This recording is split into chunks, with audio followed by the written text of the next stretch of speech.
बनाया, एक जात बनाया, डोम बनाया, मेहतर बनाया कि बाकी लोग मल मूत्र करेंगे और सुबह उठ के हाथ से उठा के माथा पे उठा के फेंकने का काम करेगा कि जो शूद्र ब्राह्मण के साथ एक आसन पे बैठना चाहे तो राजा उसकी कमर पर दगवा कर उससे देश से निकलवा दे या उसकी चुतर कटवा ले। एक कहता है महोदय, पेज नंबर 271 पे लिखता है कि शूद्र यदि द्विजातियों से कठोर वचन कहे तो उसे जीभा छेदन दंड दिया जाएगा क्योंकि वह अधम है, पैर से उत्पन्न हुआ। एक इसमें कहता है महोदय कि नाम और जाति लेकर यदि शूद्र द्वय से द्विजों की निंदा करे तो जलते हुए 10 उंगली लोहे की सलाख उसकी मुंह में डाली जाए। क्या किसी कुत्ता को, गधा को मुंह में 10 उंगली लंबा लोहे का रड लाल करके डाला गया होगा महोदय? विपक्ष के द्वारा लाए गए कटौती प्रस्ताव के समर्थन में बोलने के लिए खड़ा हुआ हूं।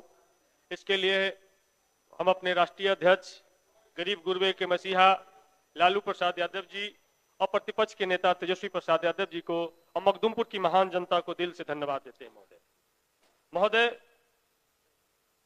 अनुसूचित जाति का भी पूरक बजट आज उसके साथ है और मुझे बार बार सदन में आज के 5वीं बजट हमने देखा है, कभी भी अनुसूचित जाति के जो मंत्री होते हैं जिस दिन उनका बजट होता है उनको आगे के रो में नहीं बैठाया जाता महोदय। एक कैसा भेदभाव है। कम से कम जिनका बजट हो उस दिन तो अनुसूचित जाति को सम्मान दिया जाए कि भाई आपका बजट है, आप आगे आके बैठ जाइए। तो ये सरकार की मंशा दिखाता है कि अनुसूचित जाति के प्रति इनकी क्या नजरिया है। और आज बिहार में एक तकिया कलाम बन गया है कि 2005 के पहले क्या था, कुछ था जी, एक तकिया कलाम बन गया। तो हम 2005 के पहले हम बिहार को लेकर के जाना चाहते हैं और इसकी शुरुआत हम बाबा साहब भीमराव अंबेडकर की एक लाइन से हम कहना चाहते हैं कि समानता एक कल्पना नहीं होनी चाहिए बल्कि इसको वास्तविक में बदलना चाहिए। तो समानता ये स्पष्ट रूप से दिखता है। समानता आज आप माननीय बन जाइए, इस देश के राष्ट्रपति बन जाइए, इस देश के उप प्रधानमंत्री बन जाइए, किसी राज्य का मुख्यमंत्री बन जाइए, लेकिन आप अनुसूचित जाति हैं, ये आपको बार बार एहसास कराया जाता है। आपको एहसास कराया जाता है कि इस मनुवादी व्यवस्था में 6743 जाति में आपका पोजीशन क्या है, ये आपको बताया जाता है। तो हम एक कहना चाहते हैं महोदय, हम ये कहना चाहते हैं, हम अपनी पीड़ा आज बयां करने के लिए आए हैं कि पत्थर भी दूध पीते हैं, पानी में दूध बहाते हैं, हमारे बच्चे भूख पेट जोड़ जोड़ चिल्लाते हैं। ये स्थिति इस देश की है महोदय, और ये स्थिति आज से नहीं है। यदि हम इसकी चर्चा करें तो आज हम लेके आए हैं हिंदू लॉ बुक, ये मनुस्मृति, जिस किताब से हमारे धर्म को चलाने की कोशिश की जाती है, जिसको बाबा साहब भीमराव अंबेडकर ने 27 दिसंबर 1925 को इसको जलाने का काम किया था महोदय। ये जो मनुस्मृति है, ये भारत सरकार ने सेंट्रल केंद्रीय विश्वविद्यालय में इसको पढ़ाने की इजाजत दी है। हम इसकी चर्चा करना चाहते हैं महोदय। इसमें पेज नंबर 273 पर लिखा है कि जो शूद्र ब्राह्मण के साथ एक आसन पर बैठना चाहे तो राजा उसकी कमर पर दगवा कर उसे देश से निकलवा दे या उसकी चुतर कटवा ले। एक कहता है महोदय, पेज नंबर 271 पे लिखता है कि शूद्र यदि द्विजातियों से कठोर वचन कहे तो उसे जीभा छेदन दंड दिया जाएगा क्योंकि वह अधम है, पैर से उत्पन्न हुआ।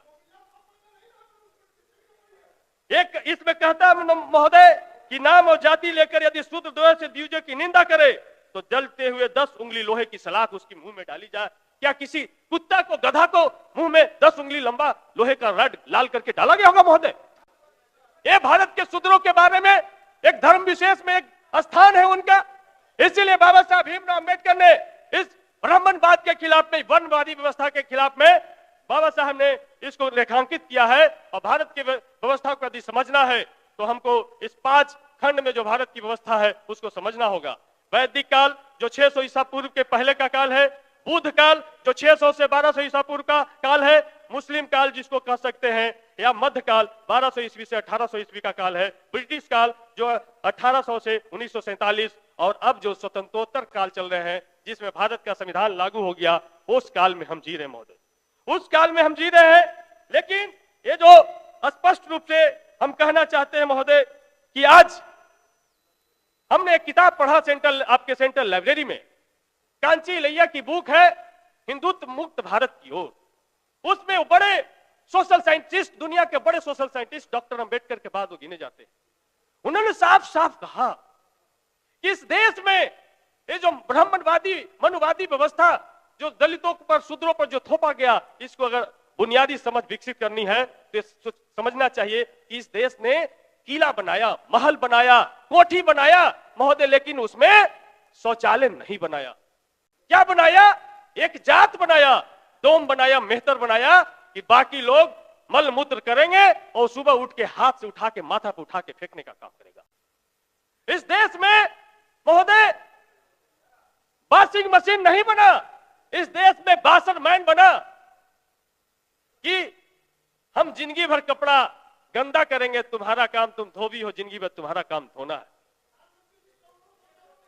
प्रधानमंत्री का भी किताब लेके आए हैं। इस देश में महोदय डॉक्टर नहीं बनाया, नर्सिंग होम नहीं बनाया, एक जात बनाया, चमैन बनाया कि किसी के घर में डिलीवरी हो तो बुलाओ चमैनिया को, उस चमैन को बुला करके डिलीवरी करवाया गया। इस देश में हम लेजर टेक्नोलॉजी विकसित नहीं किए, जूता चप्पल नहीं बनाए महोदय, लेकिन हमने एक जात बनाया, चमार बनाया कि भाई तुम्हारा काम जूता बनाना है और तुम्हारा काम जूता खाना है। आपकी बारी आएगा, आप अपनी बात करिएगा। महोदय इस देश में सबको गहना पहनना है, सबको सोने चांदी का सामान पहनना है, बहुत कीमती लगता है महोदय, लेकिन इसको बनाने के लिए कोई टेक्नोलॉजी नहीं बनाया, एक जात सुनार बनाया। इस देश में सबको बर्तन चाहिए, लेकिन बर्तन का टेक्नोलॉजी नहीं बनाया, हमने कुम्हार एक जात बनाया, लेकिन उसके साथ क्या हमने व्यवहार किया? इस देश में हेयर कटिंग सर्जरी हमने विकसित नहीं किया, इस देश में हमने हेयर कटिंग सर्जरी हमने विकसित नहीं किया। हमने एक जात बनाया, नाई बनाया, ठाकुर बनाया कि तुम्हारा काम जीवन भर हमारा बाल और नाखून काटना है। यह भारत का मनुवादी व्यवस्था। उस मनुवादी व्यवस्था के खिलाफ दलित, शोषित, पीड़ित आज लड़ करके यहां तक पहुंचे हैं और आज हम अपने अनुसूचित जाति जनजाति कल्याण मंत्री जी को धन्यवाद देते हैं कि उन्होंने कम से कम देर से ही सही, लेकिन हम लोग लगातार मांग कर रहे थे कि इस देश में सावित्रीबाई फुले की पहचान होनी चाहिए और उन्होंने हर एक जिला में 100 बेड का सावित्रीबाई फुले बालिका छात्रावास बनाने का ऐलान किया। लेकिन महोदय काफी है, हम हर एक प्रखंड में कॉलेज महाविद्यालय खोलने की बात कर रहे हैं और 100 बच्चियों के लिए हम जिला में आवासन की व्यवस्था कर रहे हैं। यहाँ जात पूछ करके डेरा नहीं मिलता महोदय। हम विधायक बन गए, हमको 3 महीना तक कोई डेरा नहीं दिया, तो जा करके अंतिम छोर पर हमको रहना पड़ा। ये सच्चाई है इस देश का महोदय। इसलिए महोदय कम से कम ये जो सावित्रीबाई फुले जो छात्रावास जो बन रहा महोदय, इसका कम से कम 1000 बेड किया जाना चाहिए। और 1962 से 1956 से जो अनुसूचित जाति जनजाति छात्रावास इस राज्य में है, अंबेडकर छात्रावास उसका नाम हो गया है, आज भी उनका सीट का अलॉटमेंट 200, 100, 500 जो बड़े जिला है यहां तक हम पहुंच पाए हैं। जबकि 5000 से ज्यादा फॉर्म, 10,000 से ज्यादा फॉर्म एक जिले में आ रहे हैं। तो क्या इसकी कैपेसिटी नहीं बढ़ाई जानी चाहिए? क्या उसको मल्टी स्टोरेज नहीं बनाया जाना चाहिए? क्या उसमें लिफ्ट लगा करके हम अनुसूचित जाति के बच्चों को वर्ल्ड क्लास फैसिलिटी में हम नहीं रख सकते हैं? ये सरकार की प्राथमिकता में नहीं होनी चाहिए। इसलिए साथ हम कहना चाहते हैं, अभी स्पष्ट रूप से ये तो हमने मनुवाद का दंश बताया, लेकिन 2007 में अभी जो भारत के प्रधानमंत्री, यशस्वी प्रधानमंत्री लोग कहते हैं, उनका एक किताब प्रकाशित हुआ कर्मयोगी। उस किताब को पढ़िए, आप तो जरूर पढ़िए। उस कर्मयोगी के बारे में नरेंद्र दामोदर दास मोदी जी ने लिखा कि भारत में मल मूत्र साफ करना, पैखाना साफ करना, गंदगी साफ करना, ये दलितों का परम कर्तव्य है। इसको साफ करके उनको ये गलत उदाहरण मत पेश करिए, उनको आत्मसंतुष्टि की अनुभूति होती है। महोदय पढ़ा जाए, हमने रेफरेंस दिया महोदय, नहीं गलत है, झूठ नहीं बोल रहे हैं।